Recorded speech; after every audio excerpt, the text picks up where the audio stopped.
శ్రీమాతే నమః. పెహల్గాంలో జరిగిన దాడి ముందస్తు ప్రణాళిక వేసుకున్నారు. ఆ దాడి జరగడం కంటే ముందు 20 గంటలు నడిచి అక్కడికి వెళ్ళారట, ట్రెక్కింగ్ చేసుకుంటూ.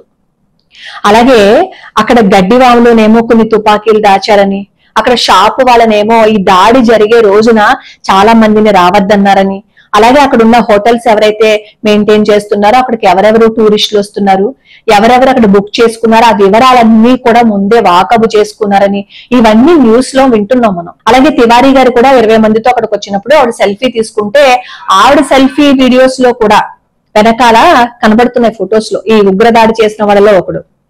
అలానే మొన్న ఋషి భట్ గారని అహ్మదాబాద్ నుంచి వచ్చారు, ఆయన వీడియోస్ లో కూడా చూస్తుంటే అసలు రక్తం ఉడికిపోతుంది. కావాలని కదా చేశారు, కావాలని కదా పొట్టను పెట్టుకున్నారు అని ఆయన చెప్తున్నారు. ఋషి భట్ గారు మతం అడిగే ప్రాణాలు తీశారు అని. అసలు ఆ జిప్ లైనర్ లో వెళ్తున్నప్పుడు ముందు 9 మంది వెళ్ళిపోయారట, ఆ 9 మంది ప్రాణాలు తీసేశారట. ఆ విషయం వీళ్ళకి తెలియదు.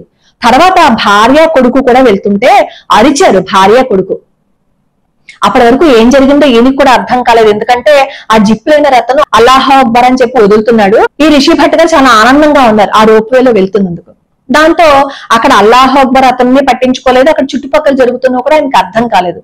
సరిగ్గా 20 సెకండ్లు అయిపోయిన తర్వాత ఈ తుపాకీ శబ్దాలు వినిపించడం మనకు కూడా వినపడతాయి వీడియోస్ లో. ఆ కింద పడిపోవటం, అరవటం, భార్య అరవటం, ఇవన్నీ విని అయ్యో ఏదో జరిగింది, బహుశా టెర్రర్ అటాకే జరిగిందని చెప్పి ఆయన కూడా తాడు వదిలేసి కింద పడిపోయి అప్పుడు ముగ్గురు చోటకి పరిగెత్తితే హార్స్ రైడర్ ఎవరో వాళ్ళని సంరక్షించారట. ఈ లోపు ప్రాణాలు తీసేసిన వాళ్ళందరూ ప్రాణాలు తీసేశారు, మతం అడిగి మరీ తీశారు. ఈ లోపు ఆర్మీ వచ్చింది. ఇది చూసిన తర్వాత కూడా సూడో సీక్రెట్స్ ఏమంటారో తెలుసా, మతపరమైన గొడవ కాదు అంటారు. పైగా వాళ్ళ ప్రేమ అంతా ఎవరి మీద, కాశ్మీర్ లో పొట్ట పోసుకోలేని వాళ్ళ కోసం అంట. ఇప్పుడు కాశ్మీర్ లో వాళ్ళ పరిస్థితి ఏంటి, వాళ్ళు ఎలా ఉంటారు, వాళ్ళు ఎలా తిండి తింటారు? మరి ఆ బెంగెట్టుకున్న వాళ్ళందరూ కాశ్మీర్ పోయి వాళ్ళందరికీ తిండి బట్ట ఇచ్చేసి రావచ్చుగా, అలా చేయరు. అలా చేయకుండా మాత్రం కాశ్మీర్ లో ప్రజలు ఎలా ఉంటారు అంటున్నారు.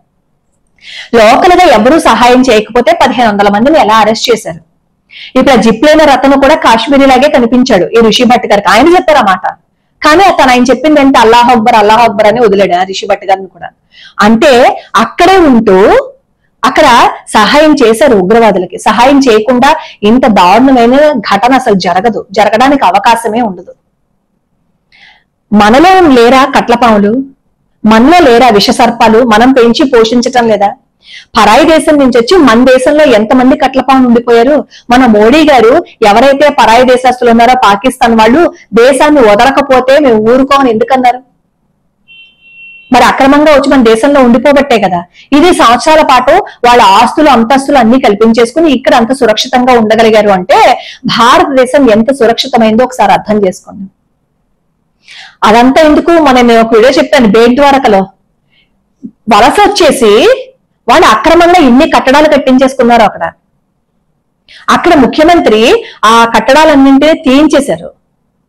మనకి తెలియకుండా మన దేశానికి వచ్చేసి ఎంతో మంది మన మధ్య తిరుగుతూ మన మీద విషం చిమ్ముతుంటే మనం వాళ్ళకి పాలు పోసి పెంచుతున్నాం.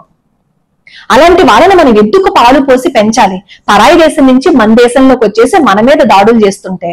ఇప్పుడు పెహల్గాంలో జరిగిన దాడి మతపరమైనది కాదు అంటున్నారు. మరి బెంగాల్లో జరిగిందేంటి, మరి బంగ్లాదేశ్ లో జరిగిందేంటి, కేరళ, కర్ణాటక, ఉత్తరప్రదేశ్ ఇవన్నీ ఎవరి మీద జరిగే దాడులు హిందువుల మీదే కదా జరిగాయి. అదంతా ఎందుకో మన రాయచోటిలో జరగలేదా?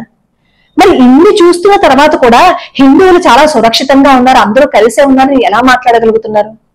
పరాయి దేశస్తులు మన దేశంలో ఉండిపోయారు కాబట్టే వాళ్ళు చిమ్ముతున్న విషం వల్లే ఇన్ని గొడవలు జరుగుతున్నాయి. మనకి, మన దేశానికి, మన ధర్మానికి, మన దేవాలయాలకి ఇబ్బంది పెడుతున్నప్పుడు, హిందువుల మాన ప్రాణాలు తీసేస్తున్నప్పుడు మనం నోరు తెరిచి ఎందుకు మాట్లాడకూడదు? ఎందుకు మాట్లాడే వాళ్ళని నోరు నొక్కేయాలని ప్రయత్నిస్తున్నారు? కాశ్మీర్ వాళ్ళ కడుపులు కొట్టేస్తున్నారు, కడుపులు పోతున్నాయని అంటున్నారు కదా. పోనీ పని చేయొచ్చు కదా, ఈ ఆస్తి అంతా తీసుకెళ్లి ఇచ్చేసి రండి అక్కడికి, వాళ్ళు బతుకుతారు అవన్నీను వాటిలతో. ఇది సామాన్య ప్రజలు మాత్రమే కాదు, సెలబ్రిటీస్ దగ్గర నుంచి ప్రతి వాళ్ళు కూడా పక్కవాడి గురించి ఆలోచించినట్లుగా భారతదేశంలో ఉన్న వాళ్ళ గురించి ఆలోచించరు. మొన్న ప్రభాస్ గారు తీసే సినిమాలో ఆ డైరెక్టర్ ఆ సినిమా హీరోయిన్ పాకిస్తాన్ నుంచి కదా తెచ్చుకుంది. ఈ 145 కోట్ల జనాభాలో ఒక్క భారతీయులు ఆయనకు నచ్చలేదా? ఒక్క భారతీయులు ఆయన కళ్ళకు కనిపించలేదా? మరి భారతీయులు చూడాలి, భారతదేశంలో తీయాలి, భారతదేశంలో అది విడుదల చేయటం వల్ల డబ్బులు రావాలి, కానీ హీరోయిన్ ని మాత్రం పక్క దేశం నుంచి తీసుకురావాలి. అందులోనూ హిందూ దేశానికి మన భారతదేశానికి ఎప్పుడు చేటు కలిగించి ఆ దేశం నుంచి ఈ హీరోయిన్ ని తెచ్చుకుంటారు. అంతకు ముందు వరకు ఆ హీరోయిన్ కూడా, ఆ ఇమాన్వి అంటే అమ్మాయి పేరు, తను ఇన్స్టాగ్రామ్ లో స్టేటస్ పెట్టుకుంది, మా నాన్న పాకిస్తాన్ అని. ఆ అమ్మాయి స్టేటస్ లో పెట్టుకుంది, ఇన్స్టాగ్రామ్ స్టేటస్ లో. ఎప్పుడైతే ఈ గొడవ వచ్చిందో అంతే మార్చేసింది రూటు. బహుశా ఎవరు ఈ డైరెక్టర్లు మార్చమన్నారో ఎవరు మార్చమన్నారో తెలియదు, కానీ నేను భారతీయ మూలాలు ఉన్నదాన్ని, మా వాళ్ళేమో అమెరికాలో ఉన్నారని రూటు మార్చేశారు. అంటే తన మీదకి వస్తుంది కాబట్టి ఇప్పుడు రూట్ మార్చేశారు. ఆవిడ గురించి కొడుతుంటే ఆవిడ కరాచీలో పుట్టారనే వచ్చింది. ఇప్పుడు ఆవిడ స్టేటస్ లో పెట్టుకున్న ఈ మాటని మార్చేశారు. ఎందుకు మార్చవలసి వచ్చింది? మరి ఈవిడ స్టేటస్ లోనే పెట్టుకుని మాట మార్చేశారు అంటే అక్కడ ఎంత నిజాయితీ ఉన్నది అనేది మనకు అర్థమైపోతుంది కదా.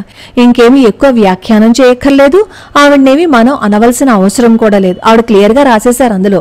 ఆవిడ ఫస్ట్ పెట్టుకున్న స్టేటస్లో, నేను ఇరు దేశాల లాంగ్వేజెస్ని అలాగే ట్రెడిషన్స్ని కూడా నేను ఫాలో అవుతాను అని చెప్పి ఆవిడ క్లియర్గా రాశారు.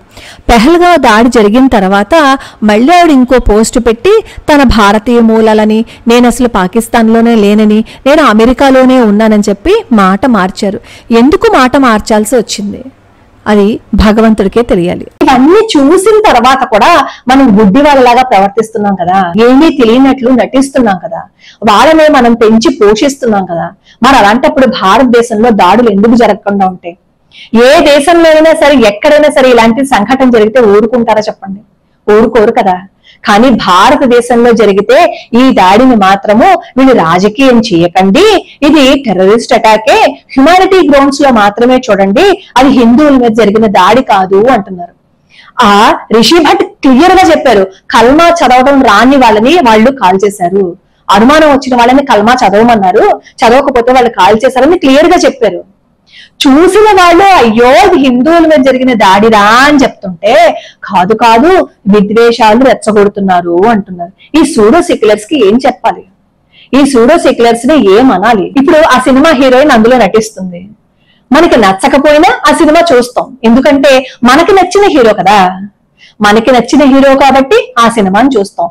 మనకి ఇష్టమైతే మనకి ఇష్టమైనవన్నీ యాక్సెప్ట్ చేస్తాం, మనకి ఇష్టం కాకపోతే మనకి ఇష్టం లేనివన్నీ అసలు యాక్సెప్ట్ చెయ్యము. ఇప్పటికైనా కళ్ళు తెరవండి. హిందువుల మీద దాడి జరుగుతోంది, ఇప్పటికీ కూడా కళ్ళు తెరవలేదు అని అనుకోండి.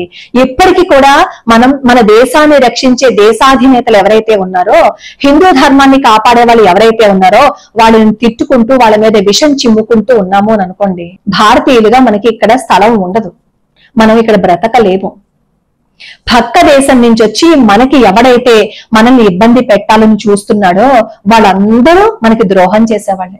ఆ హైదరాబాద్ లో మనం ఏం అనుకున్నా అప్పటికే మన పరిస్థితి చేయదా. ఫిరోజ్ ఖాన్ గారు చూడండి, ఆయన ఎంత చక్కగా హిందువుల గురించి మాట్లాడతారు, ఎంత గౌరవం ఇస్తారు ఆయన. అలాంటి వాళ్ళు మన భారతదేశంలో ఉన్నారు, నేను వాళ్ళ గురించి చెప్పటం లేదు. హిందూ ధర్మాన్ని, హిందువులని ఎవరైతే అటాక్ చేయాలని అనుకుంటున్నారో, హిందూ దేవాలయాలను ఎవరైతే అటాక్ చేస్తున్నారో, హిందువులని ఎవరైతే బాధ పెడుతున్నారో వాళ్ళ గురించే చెప్తున్నారు. ఇప్పటికైనా కళ్ళు తెరుచుకుని మనకి ఎవరైతే ఇబ్బంది పెడుతున్నారో వాళ్ళతో జాగ్రత్తగా ఉండలేదు అని అనుకోండి,